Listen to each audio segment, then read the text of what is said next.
Hello again YouTube, and welcome to my first installment of Deadliest Warrior, Season 1 Flashback. Today we will be looking at the Apache vs Gladiator episode. This video will be somewhat longer than my others as I will suggest better weapons, much like I did in the Alexander vs Attila one. Anyways, on with the show.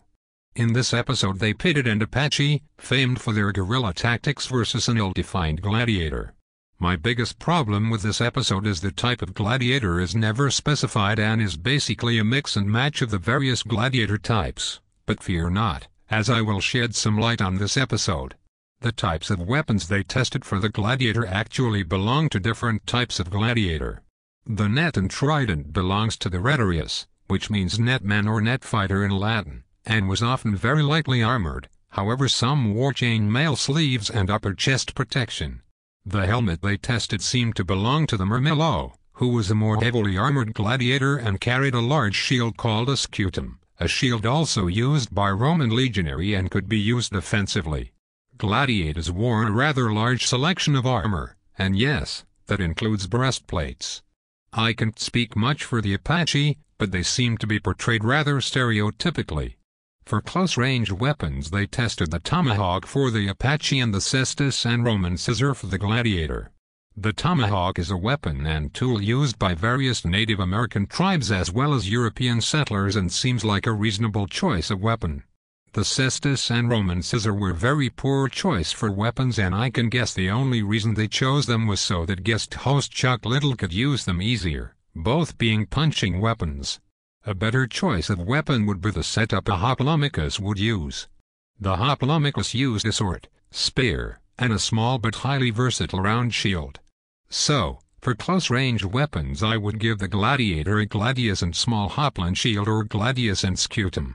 For mid-ranged weapons they tested the Apache knife and the gladiator's net and trident. I must admit that I'm somewhat puzzled by the fact that the knife is considered a mid-ranged weapon. Yes, I know you can throw it, but wouldn't a better choice be a javelin? The net and trident are fine. For long range they tested the Apache's bow and arrow against the gladiator's sling. This, however, is one of the most lopsided matchups to date on the show. The sling proved to be highly inaccurate, and only scored 1 kill. Personally I would have given the gladiator either a bow or a crossbow.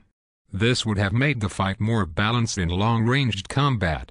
It's matchups like this that can make or break a combatant.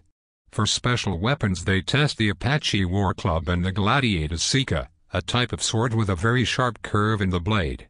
They tested the war club on an unarmored skull and the gladiator's helmet. The skull was naturally destroyed, but the club broke on the helmet. The edge was given to the sika mainly because of the club's failings. In the end the Apache managed to score 667 kills to the gladiator's 333. The outcome was not surprising in all honesty, as the gladiator had jack squat to work with. If I was setting up the gladiator, I would gear him up to deal with the Apache's weapons. For starters I would give him chainmail manica, which are arm guards, a breastplate, armored belt, tie-lang chain leggings, and a pair of oreca or greaves. Armored and geared as such, he would stand a much better chance. As always leave comments and suggestions below. Check back tonight for my review of Jesse James vs Al Capone. Take care everyone and have a nice day.